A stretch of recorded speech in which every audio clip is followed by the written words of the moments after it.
എല്ലാ പ്രിയപ്പെട്ടവർക്കും ക്രിസ്തുയേശുവിൻ്റെ നാമത്തിൽ സ്നേഹവന്ദനം. ഇന്നത്തെ നമ്മുടെ ധ്യാനത്തിനായി വിശുദ്ധ മത്തായി എഴുതിയ സുവിശേഷം 21 അധ്യായം 23 മുതൽ 27 വരെയുള്ള വാക്യങ്ങൾ. മത്തായി 21 23 മുതൽ 27 വരെയുള്ള വാക്യങ്ങൾ. ആദ്യത്തെ 2 വാക്യങ്ങൾ മാത്രം വായിക്കട്ടെ. അവൻ ദേവാലയത്തിൽ ചെന്ന് ഉപദേശിക്കുമ്പോൾ മഹാപുരോഹിതന്മാരും ജനത്തിൻ്റെ മൂപ്പന്മാരും അവൻ്റെ അടുക്കൽ വന്നു. നീ എന്ത് അധികാരം കൊണ്ട് ഇത് ചെയ്യുന്നു? ഈ അധികാരം നിനക്ക് തന്നത് ആർ എന്ന് ചോദിച്ചു. യേശു അവരോട് ഉത്തരം പറഞ്ഞത്, ഞാനും നിങ്ങളോട് ഒരു വാക്ക് ചോദിക്കും. അത് നിങ്ങൾ എന്നോട് പറഞ്ഞാൽ എന്ത് അധികാരം കൊണ്ട് ഞാനിത് ചെയ്യുന്നു എന്നുള്ളത് ഞാനും നിങ്ങളോട് പറയും. കർത്താവിൻ്റെ പരിശുദ്ധ നാമം വാഴ്ത്തപ്പെടട്ടെ. മനോഹരമായ പുതിയൊരു പ്രഭാതം കൂടെ ദൈവം നമുക്ക് ദാനമായി നൽകി. നമ്മൾ വായിച്ച വേദഭാഗം യേശുവും യെരുശലേമിലെ മതനേതൃത്വവും തമ്മിലുള്ള സംഘർഷത്തിൻ്റെ ഒരു തുടക്കമാണ്. മതനേതാക്കളുടെ ശക്തിബലങ്ങളും അധികാരവും യേശു കവർന്നെടുക്കുന്നു എന്ന തോന്നലാണ് എതിരാളികൾക്കുണ്ടായത്. അതുകൊണ്ടാണ് എന്ത് അധികാരത്താലാണ് നീ ഇവയൊക്കെ ചെയ്യുന്നത് എന്ന ചോദ്യം ഇവിടെ കാണുന്നത്. ന്യായവിധിയെക്കുറിച്ചുള്ള 3 ഉപമകളും ഈ ഭാഗത്തുണ്ട്. നികുതി, പുനരുദ്ധാനം, സുപ്രധാന കൽപ്പനകൾ, ക്രിസ്തു ദാവീദിൻ്റെ പുത്രനോ തുടങ്ങിയ 4 വിഷയങ്ങളെക്കുറിച്ചുള്ള വിവാദങ്ങളാണ് ഈ വേദഭാഗത്തുള്ളത്. അവയുടെ അന്ത്യം യേശുവിൻ്റെ ദാരുണ മരണത്തിൽ കലാശിക്കുന്നു. എന്നാൽ അത് ഈ സംഭവത്തിൻ്റെ അല്ലെങ്കിൽ മത നേതാക്കളുടെ ആഗ്രഹത്തിൻ്റെ അന്ത്യമായിരുന്നില്ല എന്നതാണ് കർത്താവിൻ്റെ ഉയിർപ്പിലൂടെ നമ്മൾ മനസ്സിലാക്കുന്നത്. മർക്കോസിൻ്റെ സുവിശേഷത്തിൽ യേശു ദേവാലയം ശുദ്ധീകരിച്ചതാണ് അവൻ്റെ അധികാരത്തെ ചോദ്യം ചെയ്യുന്നതിലേക്ക് നയിക്കുന്നത്. മത്തായിയുടെ സുവിശേഷത്തിൽ അത്തിവൃക്ഷത്തെ യേശു ശപിച്ചത് തൊട്ട് നമ്മൾ ഇങ്ങോട്ട് കാണുന്നു. അതാണ് ശപിച്ചതാണ് ഇതിനു മുൻപുള്ളൊരു വർണ്ണന.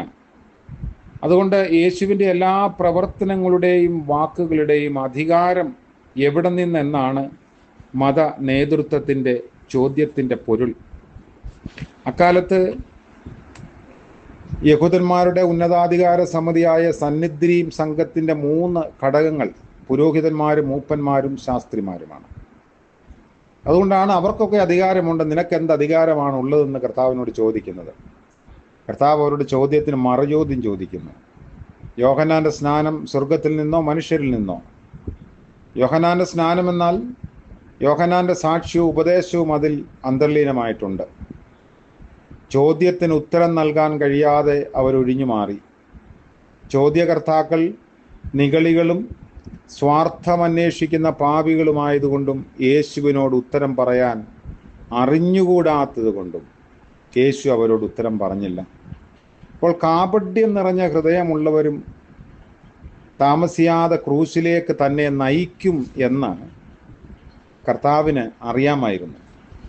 അപ്പോൾ ഈ നേതൃത്വത്തിനെതിരെയുള്ള ചോദ്യങ്ങൾ പലപ്പോഴും ഏതെങ്കിലും തരത്തിലുള്ള ശിക്ഷയിലേക്ക് അങ്ങനെയുള്ളവരെ നയിക്കുമെന്നുള്ളത് ചരിത്രാതീത കാലം മുതൽ നമ്മൾ കണ്ടുവരുന്ന ഒരു യാഥാർത്ഥ്യമാണ്. യേശുവിനെ അങ്ങനെ ഒടുക്കാമെന്ന് അവർ ആഗ്രഹിച്ചത് പുനരുദ്ധാനത്തിൻ്റെ വലിയ പ്രത്യാശ ലോകത്തിന് നൽകുന്നതിൻ്റെ തുടക്കം കൂടെയായിരുന്നു. അതുകൊണ്ട് നമ്മുടെ ജീവിത രംഗങ്ങളിൽ കർത്താവിനോടുള്ള ബന്ധത്തിൽ നമ്മുടെ അധികാരങ്ങളെ ചോദ്യം ചെയ്യുന്ന വിധത്തിൽ യേശുവിൻ്റെ നിലപാട് നമുക്ക് നേരെ വിരൽ ചൂണ്ടുമ്പോൾ നമ്മൾ അതിനോട് എങ്ങനെ പ്രതികരിക്കുന്നു എന്നുള്ളത് നമ്മോട് തന്നെ നമ്മൾ ചോദിക്കേണ്ടതാണ്.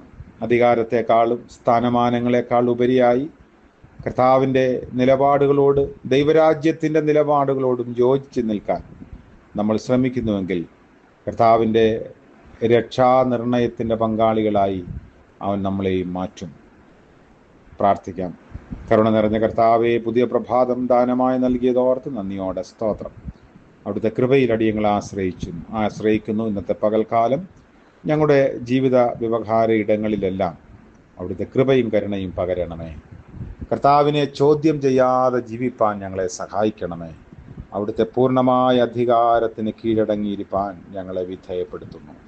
യേശു മശിഹായുടെ നാമത്തിൽ പ്രാർത്ഥന കൃപയോടെ കേൾക്കുമാറാകണമേ. ആമേൻ.